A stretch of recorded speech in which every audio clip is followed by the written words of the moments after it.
coming up on the final year in this term. Will be running for re-election after session this year. And I represent the 41st District in Baltimore City. By last count, the 41st District is the largest majority black district in the city of Baltimore. And that is, it covers a lot of West Baltimore from the northern end, not quite as north as Pleasant Hope and Belvedere, but to a tip of Roland Park through Mount Washington, Park Heights, Pimlico, the home of the Preakness, and then also over neighborhoods like Wabash, Forest Park, Gwen Oak, the golf course, Hillsdale, and then over to Edmonton Village and slightly below. So you can see it's a very, very diverse district, racially and economically. So I'm thankful to be here. I've had a long history of service in the General Assembly. I was in the House of Delegates for many years. I resigned in 2016 and then came into the Senate. I can tell you that I've had a long, torturous history in politics, but it is getting better and better all the time. And a lot of it is because I feel like finally the legislature and in some respects the world is finally catching up. I gotta say, for those who don't know, many people refer to Senator Jill P. Carter as the people's champion. She has been out there on so many different issues, from illegal arrests in the city of Baltimore, go on down the line. She's been in the middle of the fight for justice in our community. And I'm so privileged because some of my earliest days in ministry, even before pastoring, I was following Jill P. Carter around because I felt like whatever she was doing is probably close to what Jesus would be doing, and I wanted to be like Jesus. And so just stay close to Jill P. Carter. And so thank you so much for being here. Now, State, you are the Senator, you are the Senator of the Year. Did I see that right? Oh, yeah. So, well, you could call me that, but the Legislative Black Caucus gave me that. It's given me an award for that this year. And I'll briefly speak to that. It's really because of the work around police reform.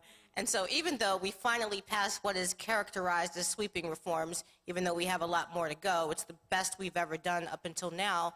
I think the reason for the award is not just the performance this year, but knowing that for at least a decade before it was popular, I was pushing for the reforms. Some of the very same reforms we finally just passed.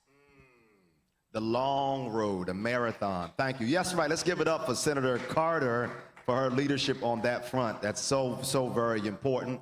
And also grateful for a dear brother. Listen, it's funny because I remember when both of us were more on the younger end of the spectrum of like the new young activist organizers in the city of Baltimore. And the more grays I count in my chin, the more I realize life has changed. But the brilliance of Lawrence Grandpre has not. Lawrence, take a moment to introduce yourself. Thank you, Pastor. My name is Lawrence Grandpre. I'm Director of Research for Leaders of a Beautiful Struggle. We're a grassroots think tank here in Baltimore. We go by our initials LBS. Just so folks are familiar with the organization, we started over a decade now on campus at Towson University. Many of us are born and raised in Baltimore, Baltimore City public school graduates, competed in high school and college policy debate, very competitive, almost like NCAA style, traveling the country, competing against other schools, elite universities. And many folks in that activity go on to work in DC, writing policy and doing research to control the agenda of the nation, and no one was doing anything like that for people like us, poor black folks, so working class black folks. So we've been working in the community for 10 years now, both doing work with youth engagement, youth training, leadership training, so we all coach debate, many of us taught in schools. But the main thing folks might know as far as our legislative advocacy, we've worked on policing reform for many years now, and we've been talking about cannabis, especially myself, for I think maybe 5-6 years now. On the day of the Baltimore uprising, I was actually supposed to give a talk on cannabis reform. I've been in this church before talking about cannabis reform, and it looks like Maryland's finally getting serious about it, and I'm just hopeful to use my research skills to lead us to the best possible outcome on this long overdue policy change. I think with the leadership of both of you that it won't take long. I was thinking, Lawrence, as you was talking and introducing Leaders of a Beautiful Struggle, I remember when y'all would rightly describe yourselves as a young adult think tank. Yep. And I noticed that that was not a part of your. Oh yeah, very intentionally. Y'all are grown men now. This is different, and grown women. It's a different situation. But let's start with you, Lawrence, and I'll kick it. Senator started with it, but question of why? Why should marijuana be legalized in your view in the state of Maryland? That's a great question. One that sometimes is glossed over because I think sometimes folks do have questions and don't always have a clear articulation of what the fundamental argument is. A few basic premises. If the penalty for something is a crime, if the penalty for something is a fine, it's only illegal for the poor. So cannabis has been legal in this country for a very long time, specifically if you are white and if you are affluent. The reality is we have very disparate racial enforcement of these cannabis prohibition laws to the point where places like Baltimore, all over the country, you're seeing 5 to 6 times more arrests and convictions for black people, even though it is a clearly stated fact that black people use and sell drugs at the same rate. So you have that reality. You do have some folks saying there's concern. There's concern that if we legalize cannabis, that it'll just be another drug tossed at our people to basically anesthetize us and to make money off of us and to basically exploit us. I think the reality is, unfortunately, that's happening now. That's the status quo. And if we want to have people to have forms of liberatory, like African-centered addiction treatment, you want to have revenue to actually invest in communities. They don't want to space out and ignore reality. You have to legalize it so that we can actually begin to have a more productive and positive relationship with this potential plant medicine. So I'm not going to say there is no possible downside to cannabis legalization, but the reality is prohibition, throwing people in jail for selling a drug that, honestly, rich white people are about to become millionaires and billionaires selling. That status quo cannot remain. So the reality is, I think that we have to legalize it and give folks a chance to benefit economically, but also take the tax revenue that only comes from legalization and reinvest in communities that have been devastated by the war on drugs. Senator Carter, let's go to you. Why do you think that marijuana should be legalized? Building on that. So I think it's inevitable that it's going to be legalized. This has been a discussion for a long time. We're now sitting on the heels of about 21 other states that have already done so. We know that we're still recovering, and with the pandemic and coming out of that, we have a lot of revenue that we need to make up for, we need to create. So that's the motivation from, I would say, state leaders. My motivation, why am I for it? So it took me a while to get here because I wasn't always a big fan of let's just legalize marijuana, much to the chagrin of many of my friends. But the reason it's critically important is, as Lawrence said, it's already legalized or decriminalized for white people. In Baltimore City alone, 96% of all of the arrests are for black people with marijuana. Now, some years ago, the legislature decriminalized it and said 10 grams and under, it's just a fine, it's just a citation. But what has happened is that's just fallen way too short of what we need, because you're still having people stained with criminal convictions, you're still having police using it as a pretext to make an arrest, you're still having police officers claiming that they estimated the amount to be larger than that, and so they're still making these arrests. So it's still happening to black people. Black people are still getting arrested. But moving beyond that, for all of these years, the fake war on drugs has resulted in a scourge on black individuals and black communities in particular, and this is a way out. We're creating an entire new industry. The only other one we've done in the state of Maryland in my career has been slots and gambling, casino gambling, and with that, we didn't do right by black people. We didn't create an economic engine for black people with that, but this is the first one that, in my opinion, there is no argument against why we need this recovery, why we are entitled to this recovery, because what this means is that these corporations and big business and some small business, but anyway, business interests will now be able to once again capitalize off of us the same way they did when it was illegal, unless we make sure that black people are at the forefront. And how does that work? And we'll talk more about it, but that means that, one, we have to get rid of the criminal convictions that people have for marijuana. We have to make sure that we vacate any sentences or convictions, and we have to make sure that we repair the damage of the criminal record. And then we also have to make sure that those very targeted and impacted people are at the very forefront of the efforts to create wealth, entrepreneurship for these people, job opportunities and career opportunities, business opportunities. And then finally, we have to make sure that we reinvest that we invest for the first time in the very communities that have been targeted. And if you want to know what communities are targeted, anybody in Baltimore, just drive through the city. Drive through the city, and every neighborhood you go through that has multiple abandoned, boarded up houses, and every community that hasn't been invested in, those are the communities. So we're talking about a great deal of our city that stands to be restored, repaired once we do this. I want to get into the equity and racial justice and the reparation piece of this. But your comments, I just want to make sure people didn't, I know we got people watching, we have some people in the room, and I think at some point we'll do some questions and comments a little bit later. So those of you who are watching, go ahead and start typing your questions and comments too. And those in the room, get ready for a little bit later. We'll be doing some Q&A as well. But before we get there, my ear caught the fact that you were talking about decriminalization and in your comments.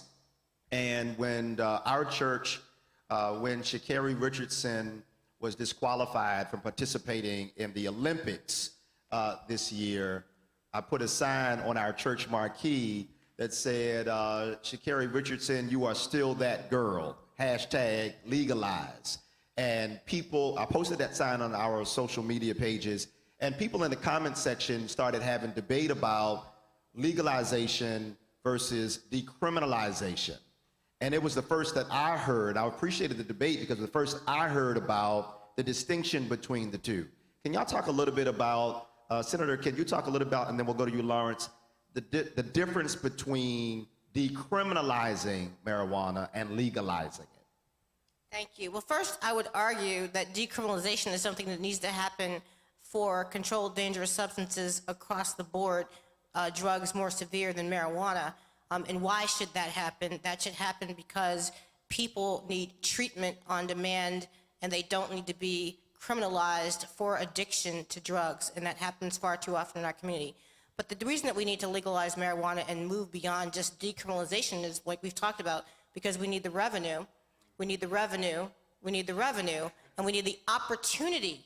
We need the economic opportunities that we can, so we can try to create wealth in our communities for the very people that have been harmed and targeted for decades.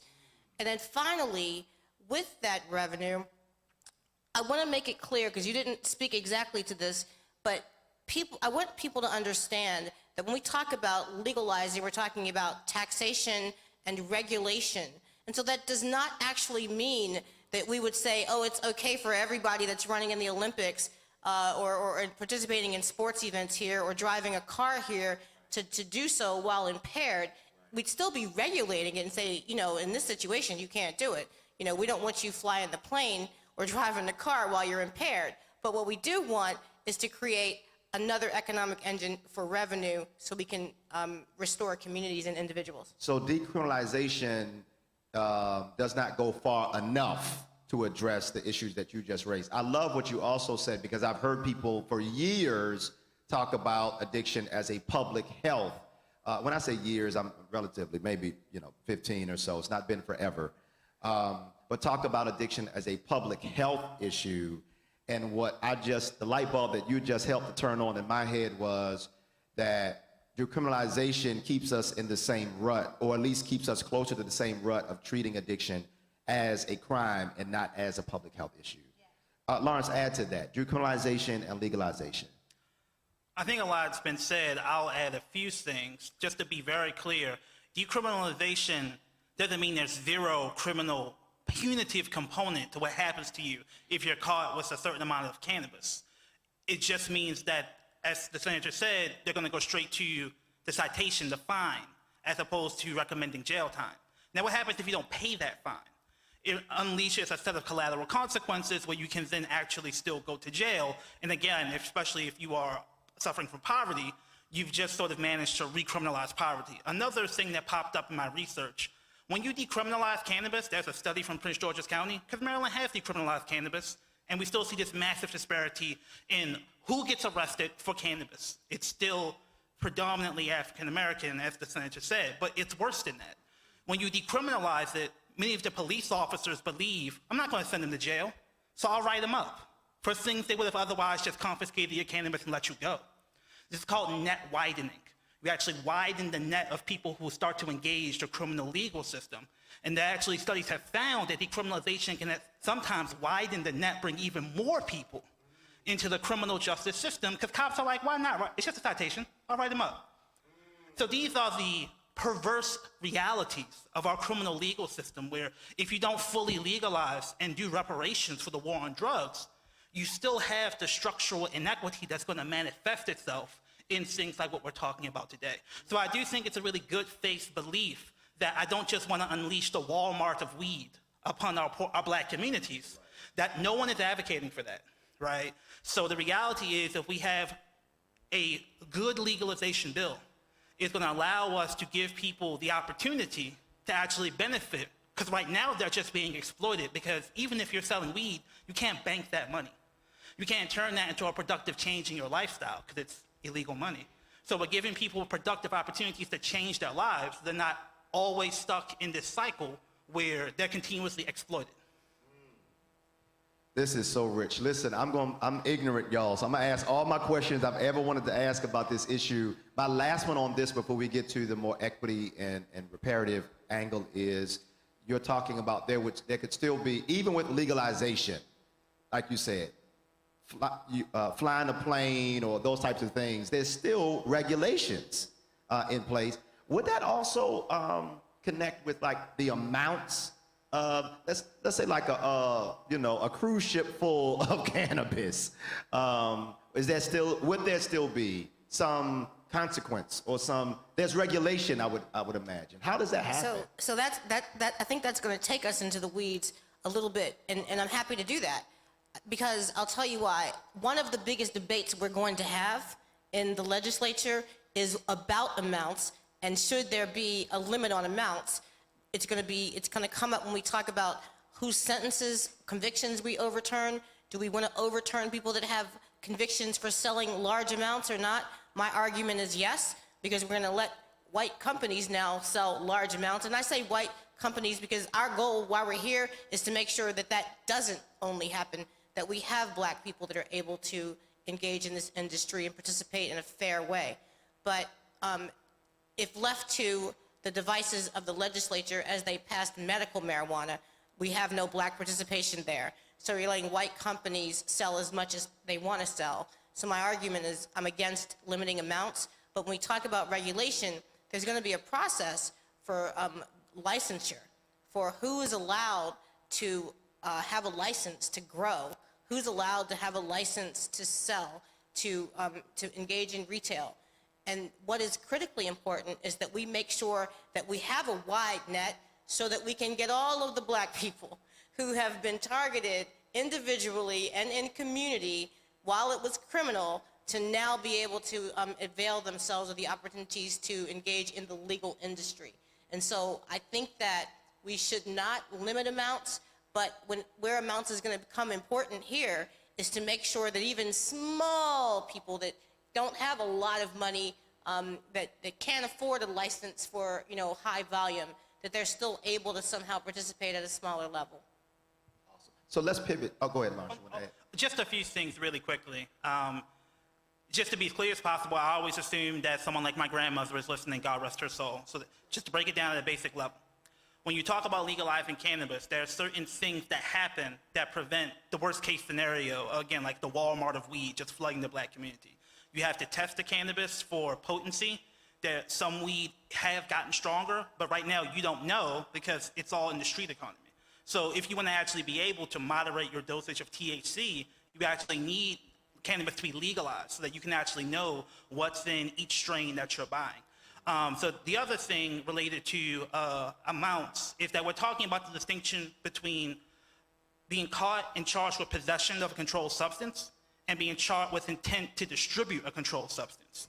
So possession is just simple possession. You had some weed on you. Now the question is, at what point do you trigger the elevated sentence of, I think you were selling weed, I think you're a drug trafficker, I'm going to actually send you to jail, as opposed to just give you a citation. This is really important because think about it. Let's say you have a snowstorm you may have to buy more cannabis to get you through that snowstorm. Let's say you have a couple and you're pooling your money together to get a better deal. You can have people having a substantial amount of cannabis but not intending to sell it. And even when we legalize it, people are going to be doing things like that. So you have to be sure that you're not sweeping up people who are just buying cannabis and assuming that they're drug traffickers, right? So that's going to be a really important component of getting a good legalization bill, that we have a properly set limit on what counts as intent to distribute, because you can get regular people who for one reason or another just happen to have a more than normal amount of cannabis on them, but are not intending to illegally distribute cannabis. Again, the ideal situation is that people who actually want to distribute cannabis will have opportunities to do so legally. But it's very important along with that to not sweep people up who are just having cannabis for personal possession and assuming that they need an enhanced criminal sentence. So these are some of the details that we want people to be very clear about as we go into the legislative session. So when we think about medical marijuana in Maryland, we're talking about those who were able to step forward and take advantage of that opportunity. You're talking about overwhelmingly or entirely white companies were able to step forward. Why? How did that happen? How did it happen that in this state where, 25% African American or somewhere in the neighborhood of that, how did we get to a place where only white companies were able to take advantage of it? What were the hurdles and obstacles to black folk getting in there? The fees, the licensor fees, the ability to, the land, I would say that, and Lawrence may speak more to this, the ability to have a farm or a place where you were able to actually grow the product in Maryland, because there still are restrictions for interstate travel, interstate commerce, because it's still illegal federally. So have space in Maryland where you can grow it, to have the money to put together the high licensure fee, and then many other obstacles. I think also, I think what we're trying to do here is be ready for the next one, the next opportunity. I don't think that we were ready as a community for this first opportunity. Now, I always say this, I'm not one to absolve myself of responsibility, but this passed when I was not in the legislature. I think that the legislation, the law as written, and why it's so important that we get this law right, is it did not provide for any type of mandate for black participation, black entrepreneurship, licensure for small and minority businesses or even individuals. It didn't account for any of that, and so the only people that could avail themselves of it, and what we have to make sure doesn't happen with this next wave, is that only those companies already in the industry are able to move over into the recreational. That's something that the legislation, the law as we write it, has to make sure it accounts for and doesn't only allow that to happen. Lawrence, do you have some ideas as to what we can do this time to ensure that there's more black participation in this? Okay, we could talk for an hour on this question alone. But I'll try to be brief. To answer your original question about medical, I wasn't doing extensive research at the time, but fundamentally, the reality is when the state legalizes cannabis, again, cannabis is still federally illegal, so you can't ship cannabis in from Oregon or California. You have to grow it all locally, which means you have to have not just a lot of money, but a lot of access to capital, like loans from banks. Banks don't like to loan on cannabis because they're afraid of the federal illegality of it could roll back on them. So you need to have incredible credit, basically, incredible amounts of wealth already established and an incredible relationship to the small number of banks. The black banks really aren't doing this. The places where black folks have established relationships often aren't the places doing loans for cannabis, because cannabis is seen as pretty risky, and black banks feel like, well, they already at me, so I'm not trying to add more heat by going into the cannabis space. So the reality is a mixture of only very affluent, largely white folks having the money to play in this game, to very specific political connections to folks like the now deceased former leader of the Senate, Mr. Mike Miller, and people who are well connected to different high-ranking people in the Democratic Party, which is able to leverage their political connections. And also, if you are part of this social network, you know people in Oregon, you know people in the states where it's already legal. So you have an incredible leg up on your application to say, I already have someone who has proven they can grow cannabis. Well, guess what? If you go to Oregon, Colorado, a lot of those folks are white. So who are they going to know? Other white people. That's just the way reality works. So you're able to put them on your application and say, I have a proven commodity, proven credit, and a proven grower to give me technical assistance. And if you're black and you're not in those networks, you're severely out of luck. So the reality is that, move on to your next question. How do you make it better? It's not easy. To be honest, I've researched this pretty extensively. No state has gotten this right. And there's only so much you can do to overcome the things I just talked about. White people having accumulated wealth, and white people knowing other white people that know how to do this. And unfortunately, other states have tried explicit racial mandates on licenses. Our American Constitution says that that's a violation of equal protection. So you need to have a criteria that includes things like, do you hire people from zip codes impacted by the war on drugs? Do you have people on your board or in your ownership group that's people impacted by the war on drugs? Do you have other things that are able to account for diversity and actually have those give legitimate, extensive points on your application to be a grower? Because they tried to do that in Maryland. Unfortunately, other things like geographic diversity, which many folks felt was a code for people connected to more rural parts of the states than less black parts of the states, was used as more prominent than some of the things I'm talking about. But you can't just say, we'll give black people the license because white folks will sue, and unfortunately they will win. So it's very important to understand that there are multiple spaces to play in this cannabis game. Everybody's going to the top because they have a vision of us having, the big brass ring being the big cannabis grower. The reality is that may not be the most likely space for regular, everyday black folks to make a legitimate living in this space. My research, and it's not really, the last thing I'll say, my research has shown that, and it's not really on paper, I've had to talk to people, but to do a full-scale cannabis grow, you're looking at, $15 to $50 million in capital. Wait a minute. You said 15 to 50 million? Yeah. So when you talk about the top-level big cannabis growers, they may not have it all themselves, but they're accumulating capital at that level, or they're connecting with a multi-state operator who has access to hundreds of millions or even billions of dollars behind them. Those are the folks who can play in that space. Dispensaries, a bit more accessible. I mean, you're looking at 2 to 10 million. That's still a lot of money, right? So if you're talking about someone who's ever been to jail, I don't think they're getting that. And there's only so much we can do about that reality. But there are other things we can do. They're called the ancillary industries, the so-called micro-enterprises. You can have, there's gonna be a huge demand for social spaces where you can consume cannabis, these social consumption spaces. So that's just owning a floor of a warehouse. There are gonna be people that do edibles. There are gonna be people that do small-scale grows.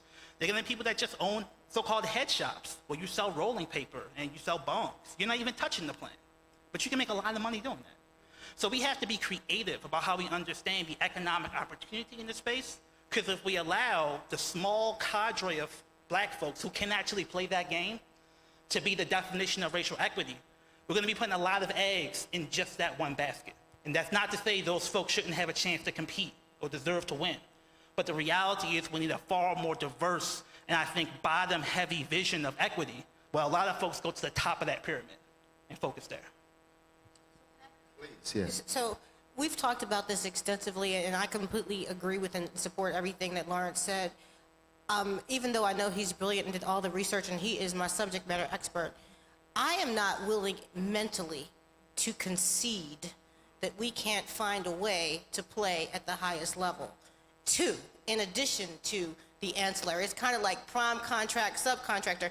I think we can move out of the place of being a subcontractor and be prime contractors. And I think there are innovative ways to do that, such as partnerships, mentor-protege type partnerships, which the federal government has done before, and those kinds of coming together. You come together, you've got a small business, you've got a small business, you've got a small business, you come together, and as one, you're able to somehow create enough to partner with another company. So I don't want to allow any licenses in the recreational space that are exclusive to rich white people, okay? Or rich black people.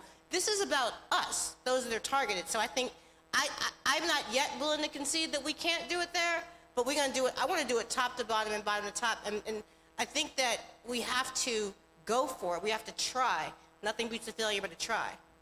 So in addition to Pastor Brown's brownies, right? So I got my own business on the side. Y'all stay tuned for Pastor Brown's brownies if this thing passes. I'm gonna be the first pastor in the state of Maryland.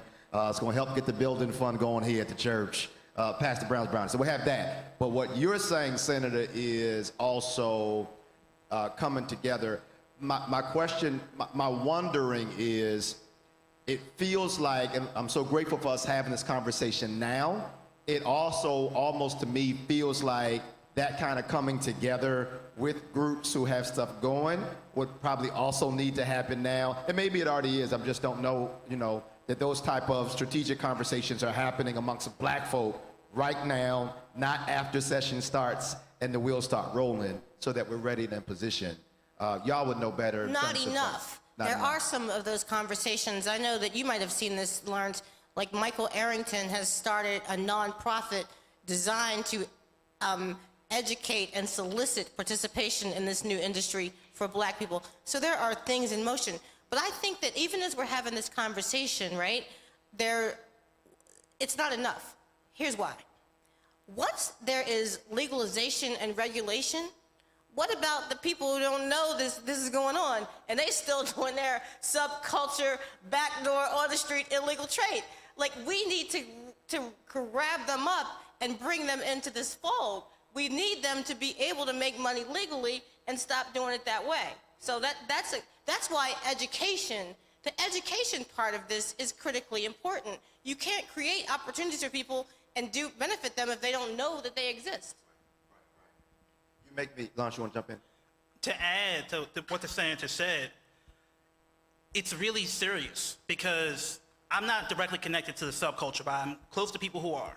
And there are folks saying, yeah, the cops don't care right now. We're fine. The reality is that once cannabis is legal and the state is taxing it, because the state doesn't tax medical marijuana, because the argument is you shouldn't tax medicine, and I largely agree with that. But they do tax recreational marijuana. So when you create a recreational industry, as California has shown, you create two powerful interests who have an interest in locking up people in the underground economy. You have the legal cannabis folks who see them as cutting into their profits on sales, and you have the government who wants to push more sales into the mainstream economy because they want that tax revenue, which are not getting off of street sales. So even if, and I don't know if any of these brothers will watch this, some of those folks who know these brothers might, even if you feel like you're fine now doing your street game, there's going to be more focus on locking you up once we legalize this recreationally. And that's the unfortunate, again, perverse reality that we live in. So it's incredibly important that we create legitimate spaces for folks who are actually in that street economy to either transition into the legal economy, or if they want to do something else, not cannabis related, use the tax revenue from legal cannabis to invest in their community so they can choose what type of entrepreneurship or social enterprise or other things they want to pursue. Because again, we do not want to see those folks being recriminalized because we have a new lobby lobbying to lock them up, which is the recreational cannabis lobby. One thing that I don't think you've mentioned yet, Lawrence, and it's a part of this, and I already know that this is not your favorite mechanism because it hasn't worked in other places, but I think it's one additional tool that we have to require is for those people that are already in the medical industry to pay hefty fees to be able to create these micro grants to finance small and black-owned businesses and individuals to get into the field. And that is something that's been done, but not to perfection. Oh, yeah, no, I can talk about that. Illinois is actually an example, sometimes for good and often, I think, for bad, about folks really trying to get it right and oftentimes coming up short. So what Illinois did, and this is important because we get into the weeds here a little bit. I know we don't have a ton of time. What you can't do, here's what you can't do. You can't say, we're going to legalize it, and then we'll figure out the equity stuff later. Because it's called a first mover advantage. If you have the first crack at dominating the industry, you get all your infrastructure up. People know your brand. You can dominate that space, so by the time other folks, black folks, get started, they're competing against you. So that's what you can't do. So what Illinois tried to do is that, look, we already have a medical cannabis space. If you want to transition from medical cannabis to recreational cannabis, that's kind of messed up because y'all got first bite at the apple for the medical stuff. But we don't feel like we can ban you because that's probably illegal, but we're going to make you pay for the privilege of playing in the recreational space. So what they did was they made folks pay a really hefty six-figure application fee and use that money to capitalize investments in social equity startups. And that's really important because, again, you have to get that money on the front end. You have to start incubating small black businesses the second the bill is passed. Because if you wait for the tax revenue to come in, it's too late. They've already dominated the space. So that's good, but here's what folks said, and you gotta watch out because this could happen in Maryland too. A lot of those folks were white. So a lot of those folks who were medical, when they transitioned to recreational, they paid good money to help capitalize the social equity fund, which was useful. But folks looked around and said, hey, all the recreational dispensaries are run by white folks. The same white folks from the medical space. And that's a bad look. But at least Illinois made them pay for the privilege. What might happen in Maryland, if they make it to do it anyway, we need to at least make sure they pay for the chance to do, I'm sorry, Pastor, the BS that we know they want to do, which is the transition to dominate the recreational space the way they did the medical space. So there are no perfect answers to this reality, because this is the reality of racism and racial wealth inequity. But we do have a book of solutions that have been tried elsewhere, and we want to take the best of them and improve on them in Maryland. I'm curious, you've been talking about social equity funds, you've been talking about taxes that we generated. I'm curious, how do you see that being allocated in a way that really helps black folk? Like how, I mean, because a lot of people, especially if they're watching and they're from Baltimore, we've heard so many different times, like if we just pass this, then the money from this will help to improve the schools or will help to build up our communities. And we see it time and time again that after we fall for it, then the monies don't seem to come in our direction. There's some kind of way where the back door's opened up and that money that's supposed to be for us goes somewhere else. How do you see money really, like for real, helping like black folk in this community, in our community? All right, so I'll talk about that. That's why I brought up Illinois, because I don't actually consume cannabis. I got into this issue for one thing, the tax revenue. It's hard to fight people for the existing budget of the state of Maryland. But if new money comes in, that's an easier fight to win. So that's why I started looking at this in 2014. So every state has tried to do what they call reparations for the war on drugs. None of them have succeeded. And if I had to give one reason why, it's because there's a fundamental part of the reparations that they don't want to enact. And that is that the people who are aggrieved have to be empowered to choose the mechanism of redress. I'll say that again. The people who are aggrieved have to be empowered themselves to choose the mechanism of redress. That means just throwing money into a community, by definition, cannot be reparations. The community themselves has to be empowered for them to choose who in that community they see as legitimate representatives who they want to see help restore their social fabric, build up their institutions, build up their economy. That's what we're not doing. The example is Illinois. Try to be brief. Big state, a lot of tax revenue. They created what was called R3, Restore, Renew, Reinvest. It is seen as a national best practice model for cannabis reinvestment. Few problems. They had political appointees dominate the board of who selected who chose which grants got accepted, and they had 3 returning citizens. But they had no mechanism to make sure those people were actual community representatives. It was honestly just tokenism. So when you look at how they chose who got the grants, this is statewide, they had a bunch of nonprofits speak about best practices, evidence-based practices, public health approaches, so they're basically embedding a bias in the request for proposals, the RFP, for well-established, multi-million-dollar nonprofits that have things like 3 years of audited statements, that already have their 501c3 legal status, and who got the money? They just released the grant. I went over all of them. All the big players, YMCA, YWCA, people doing, really cringe programs like, we're gonna do after-school basketball leagues and call that violence prevention. We're gonna get, scholarships to kids and call that violence prevention. Rick Ross's nonprofit got a grant, and Rick Ross is from California. Everybody knows that. But he got a grant for Chicago. And he got that grant so they could say, we didn't just give money to white people, we gave money to Rick Ross and them. So they used this to cover their butts from the accusation that you just levered. And this is the best of them. And the real thing that got me is that they did invest in localities but they used class as the metric. So you had 95% white localities getting money from the Cannabis War on Drugs Reparations Fund. Wow.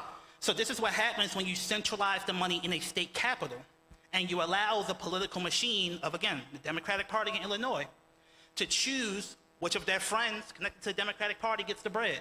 And it's been our determination that as long as you keep that money in the state capital, you subject it to the influences of the state party in control, like the Democrats, to be able to use it as a mechanism to hook up the people they know, hook up the people they like. It's not always nefarious, it's just who you know. And there are people on the ground doing work that you don't know.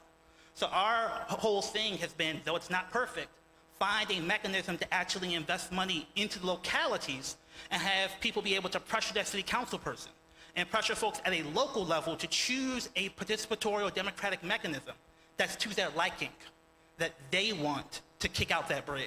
Because if they don't, the mechanism will be chosen at a state level. And I don't think it'll be very difficult for us to have real true leverage on what that mechanism is because of the way state bureaucracy works. So Michigan has a model where they just kick money down to localities, and obviously the localities love it.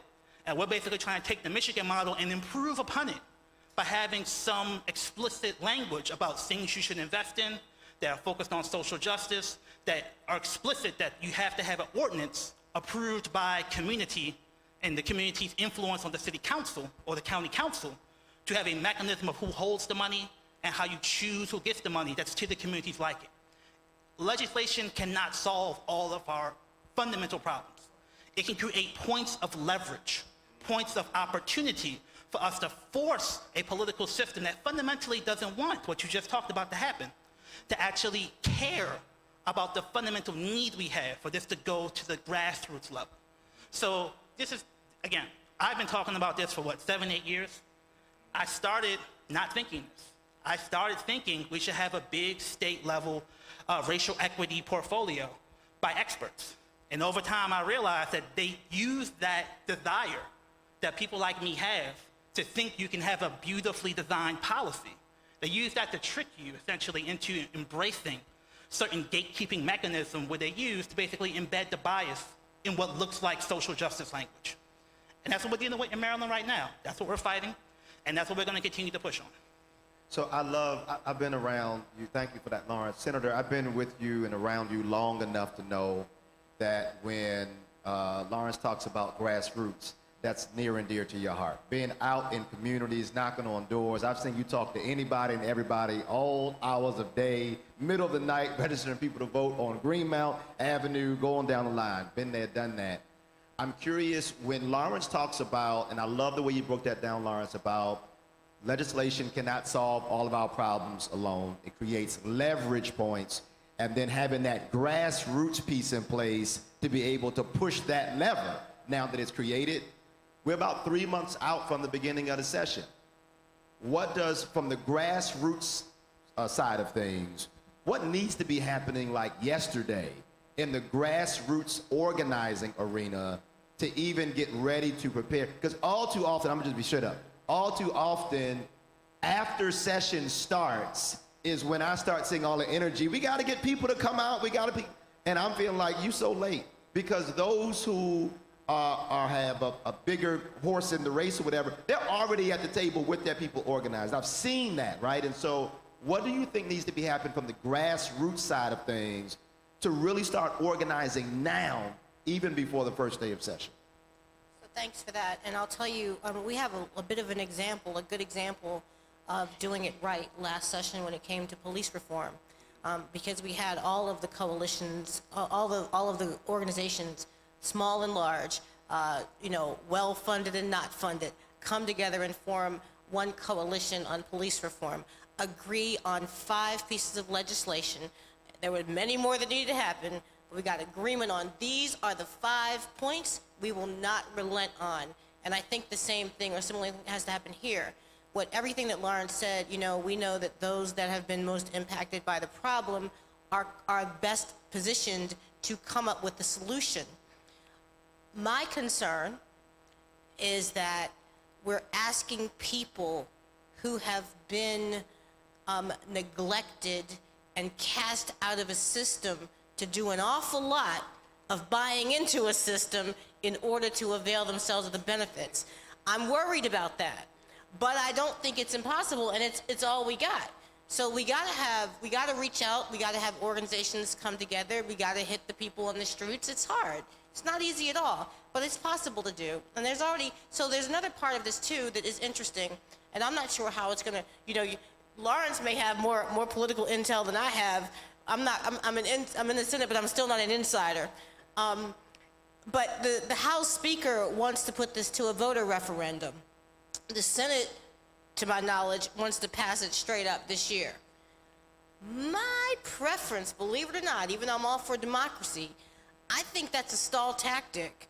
I want to hurry up and get something rolling soon, and so I think we can put enough points in the legislation to make it passable this year. There's already been polling done across the state of Maryland. Majority of people, overwhelming majority of people, don't think people should be criminalized for marijuana, and a lower number in majority believes it should be legalized. So we got to know.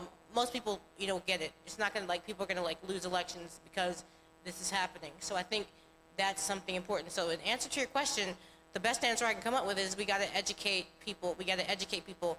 We need this is a hard one. We need the pastors. There are two areas, I would say two entities that hit just about everybody in this city: the churches and the pastors, and the liquor stores, right? If we could get education at those levels, we would be doing something. Let me, real quick, Florence, before you jump in, for anybody in the room as well that has comment or question, the microphone is right to my right. Just make your way to the microphone so that we can hear you loud and clear. And right after Lawrence's comment, we'll come to you. I know we're running short on time, and I'm just going to try to break it down for folks watching as clearly as I can. So next year is an election year. For years, they were saying they didn't want to put it to a referendum. There's some concern that either because of Larry Hogan still being relatively popular, he may support the Republican for governor, he may even run for a Senate seat. There's concern they want to boost turnout in the November election. So for years after years of saying they don't want this on the ballot, now all of a sudden they want to put it on the ballot. It's a political move. There's a cost to it, however. I want folks to understand the cost. The way they're talking is they want to send basically a very vague thing to the ballot in November 22 and then pass the real bill in the 2023 session. That means that we're not going to get legal cannabis till October 2023 at the earliest. That means you're not going to get relief from the criminal justice reality. You're not going to have any of the benefits of tax revenue until 2023 at the earliest, if we let them do that. So it is much better for us to pass a Senate bill straight up legalization this session, if folks are serious. And at the very least, we have to make sure that whatever they send to the referendum isn't just a placeholder for them just to fill it, the actual text of the law, with whatever vague language that the leadership wants to put into the bill in 2023. So if it's going to go to referendum, it has to have clear equity provisions in it for it to go to referendum, and it shouldn't go to referendum at all, because we're just wasting time, and we need this relief now. Frankly, we need this tax revenue now. So the idea that we will wait a year to put it on the ballot is just political posturing. So folks have to understand people have political incentives for what they're choosing to support and how they're choosing to frame it. And folks should know this and be willing to push folks like Senator Carter and anyone who's willing to push a clean bill flat out this session to pass it now so we actually can get going on this long overdue work as soon as possible. Not to mention, they could always push the effective date out if they do a referendum. They Yep. could say referendum, but it's not going to come until 2028. Yep. So we got to watch out for that as well as avoid all phase-ins. We're going to pass this now, but phase in the criminal record vacatur. Absolutely. We need up front. Question, yes, brother. Yes, hello. My name is Kevin Dorsey. Senator Carter and Mr. Lawrence, brother, I definitely thank you guys for being here and trying to educate the community on what's really going on. However, I do have a lot of questions. And my first question is to the Senator, where is the Black Caucus position in this? And why aren't they here and promoting, getting out the message to the community? So I think the Black Caucus is going to do some work around this before session.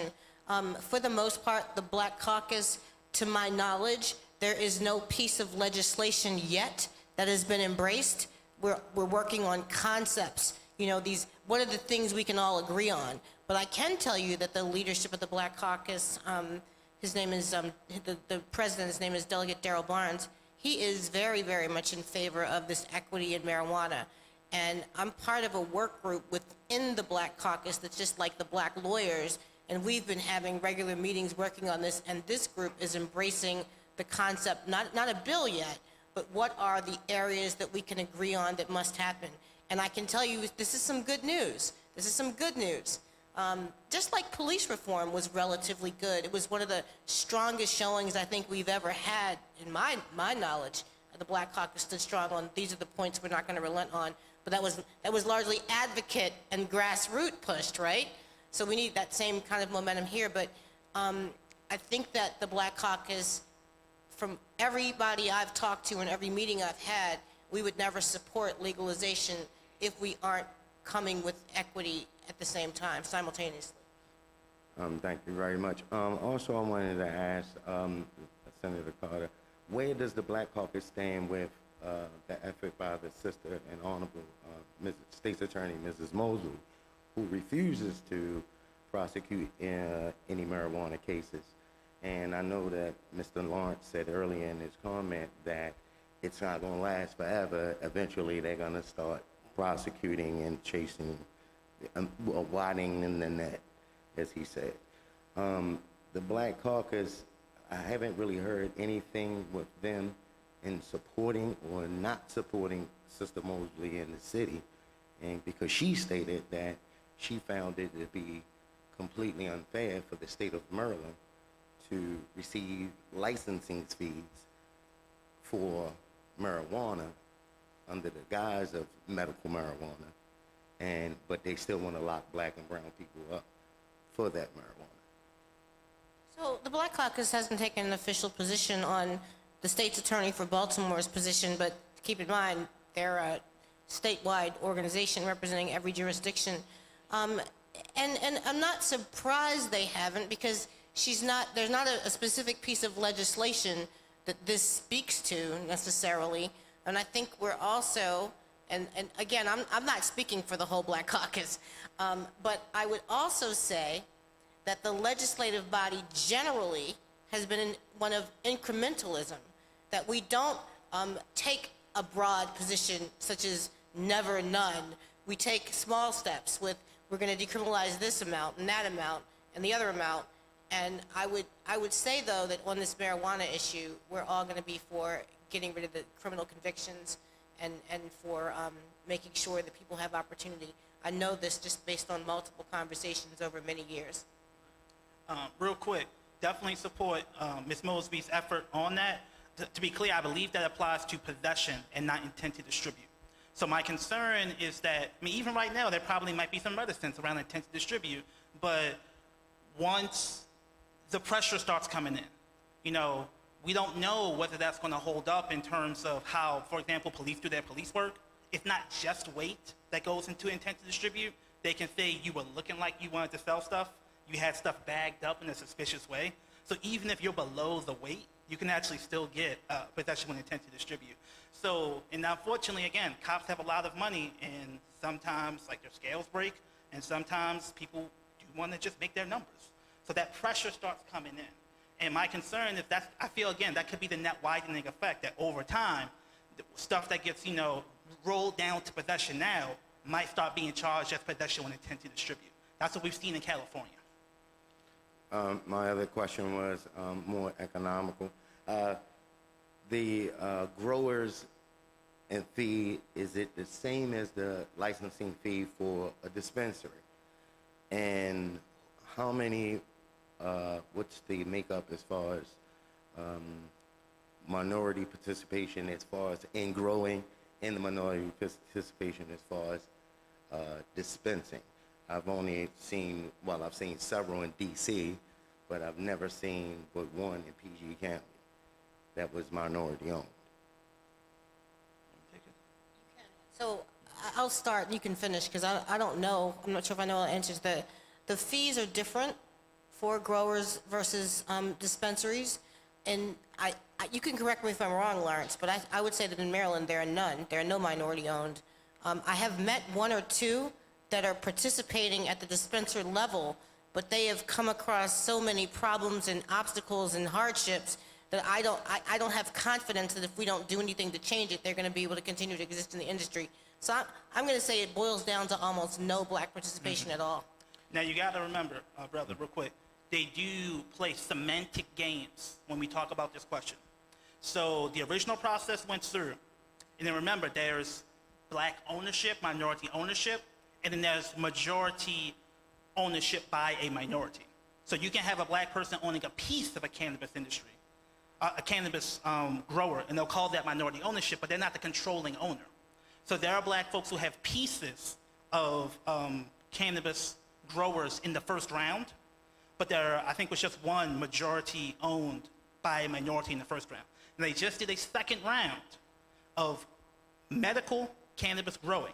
And they're very, very proud of their statistics. I think it was like 60% of them were quote unquote majority minority owned.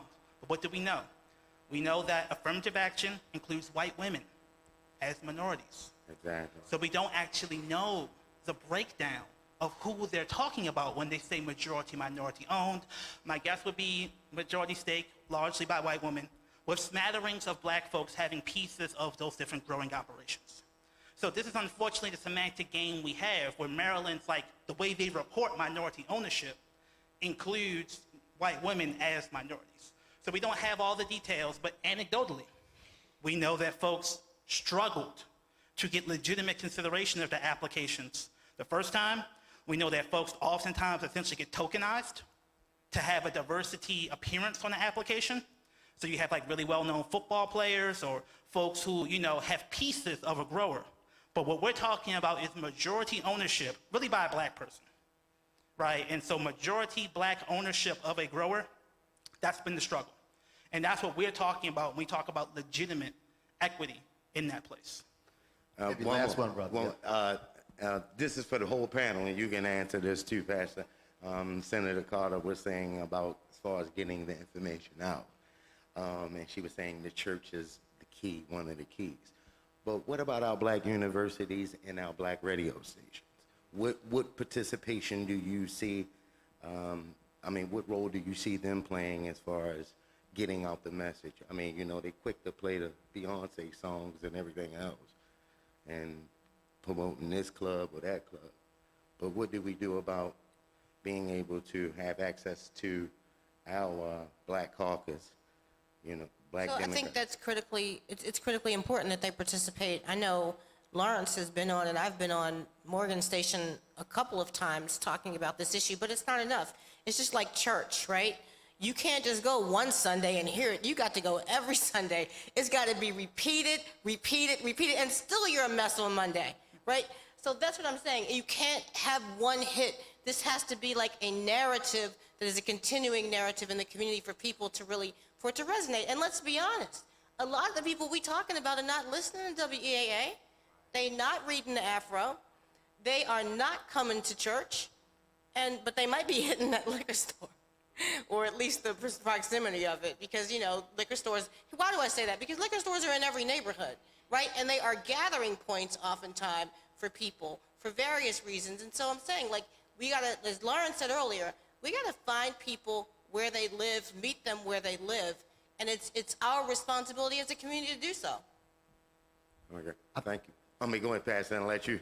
Absolutely. I think from an organizer standpoint, I like to think about where black folk already gather, already have some depth of relationship, already have some shared principles, et cetera. And so, you know, I do think about whether it's the church, I'm not seeing organizations, liquor stores being organized to that degree, but hey, you know, it's out there somewhere, I'm sure. But whether it's the church, whether it's sororities, fraternities, whether it's labor. So I like what you said, Lawrence, when you talk about, I'm imagining my grandmother, bless her memory, I'm imagining my grandmother. I think if the argument can be framed in such a way or explained in such a way that it hits the ears of somebody like me. I've never smoked. Tell me why I should care. Make the case why somebody like me should care. And if that argument is strong enough And I think you were touching on some elements of it, like around tax, around economic opportunity, around my cousin and them are locked up, or they have records that can be expunged. Now you start hitting on some of the things that I care about, even if smoking is not something I'm ever going to do, whether y'all legalize it or not. And so, yeah, I think going to where people are organized. What I also know is that by mid to early November, the lull starts to happen. And it's hard to get folks to do anything. And then before you know it, by the time we come out of the holiday lull, it's the first day of the Maryland legislative session. And we're off to the races. I really do think if we're going to organize constituencies to get behind this issue, it has to start now. And I agree with you. You got me thinking about, Senator, you got me thinking about, like, can we launch a new ministry at Pleasant Hope Baptist Church, or a committee where y'all are here every week? Come back, come on. We can start the Just Legalized Already committee, and every single week, learning, studying, calling our circle of influence. You a member of the Masons, you a member of the Kappas, you a Q, you a this, you a that, AKAs, Deltas, and if it hits that piece in our pulse that says, hey, this is not just for those who smoke. This is for our entire community, and here are the reasons why I think we got a better chance of mobilizing. But like I said, if we wait until early November, you can forget about it, in my experience organizing folks. Thank you. Yeah, thank you, man. Man, you a better moderator than I was, man. Thank you for them beautiful questions, man. I appreciate you.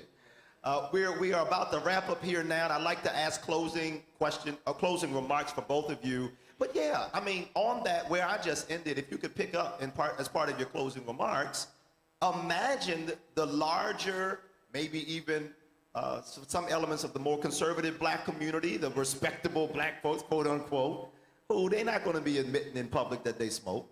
But how would you speak to a larger constituency of black folks who you were trying to get engaged on this issue, who are not going to be those who are partaking? How do you do that? What would you say? Well, that's a hard question a little bit, but the only thing I can do, he said his grandmother, I can just take it back to the way I used to talk to my mother. And I used to say to her a lot, and very frank talk, like, I know you're old, and I know that you don't agree with this.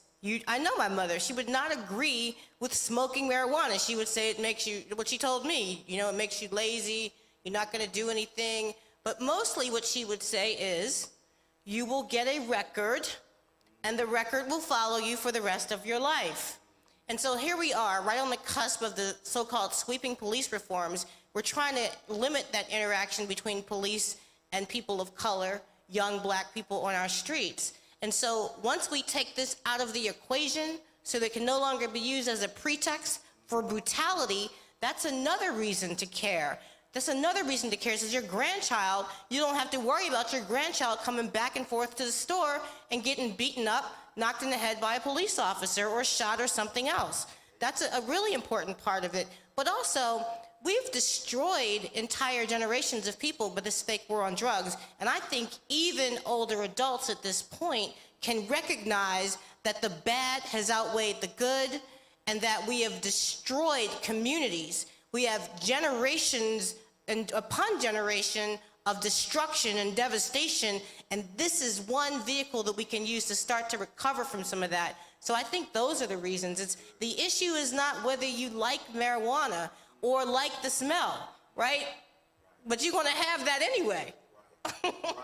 It's not legal now, and you have it. Yeah, you still smell it. One, I think it looks like we're here, so if you can pause for a second, Lawrence. We had a question, I think, or a comment from online. Yeah, before we close, I just wanted to make sure that we answered some of our virtual questions. What are your thoughts on the medical program versus the adult use program, and the concern that the medical program will be overlooked? The medical program will be overlooked. I'm not sure if I fully understand the question. Do you, Lawrence?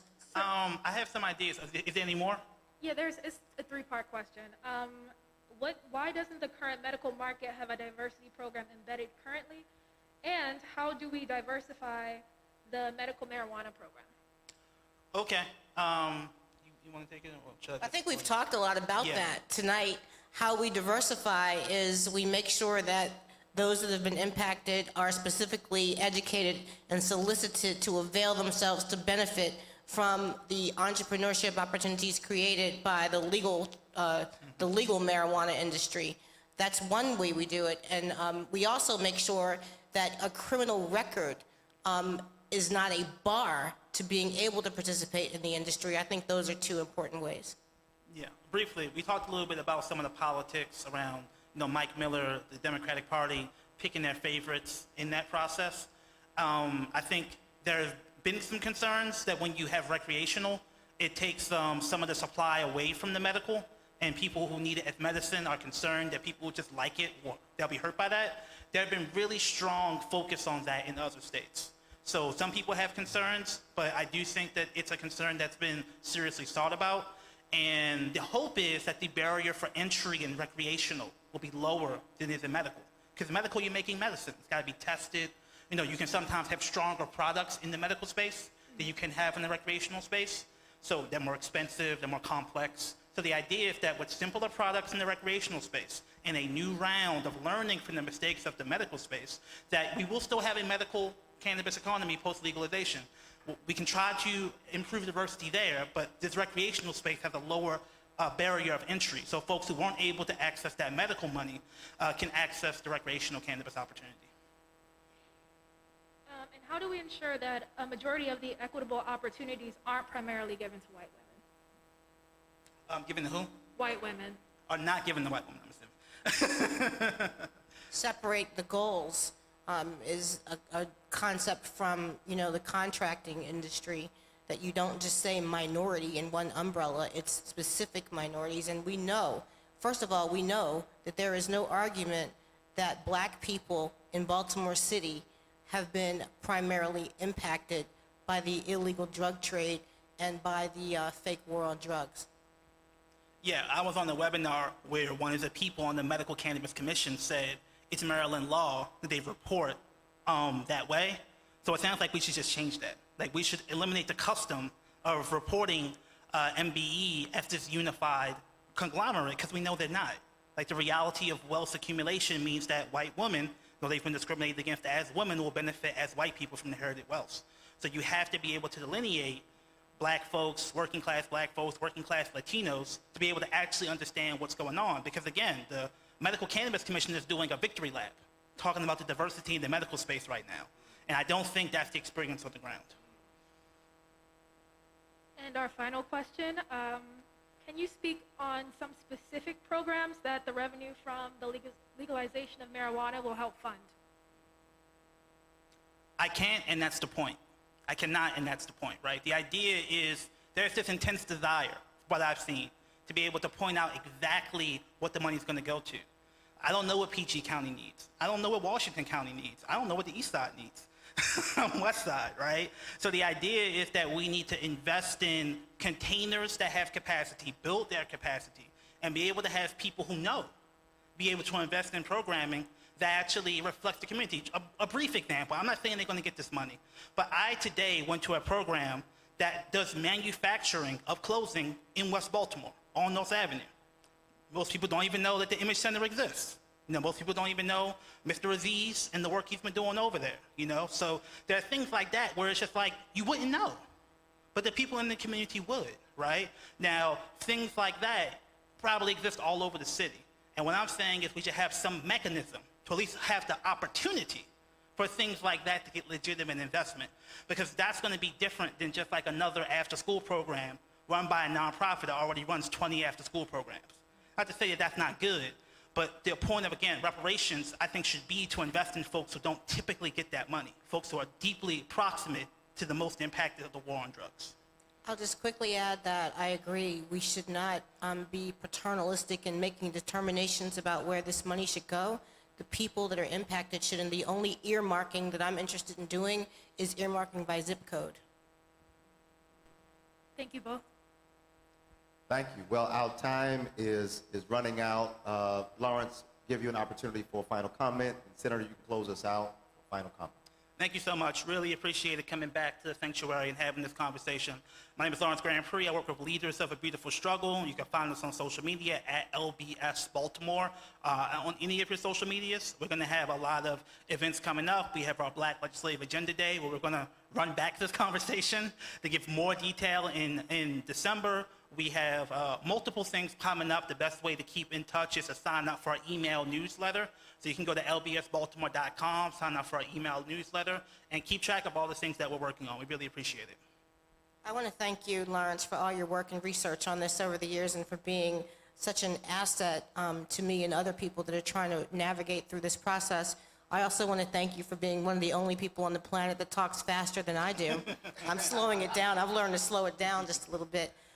Thanks to everybody that stuck with us tonight and listened and watched, and I really hope that you'll stay engaged. I'll continue to post information on my social media, State Senator Jill P. Carter, or Maryland State Senator Jill P. Carter on Facebook, but my favorite social media engine is definitely Twitter, and I'm just Jill P. Carter on Twitter, and on Instagram I'm Jill in the Senate, but Twitter is, I think, where I'm more active.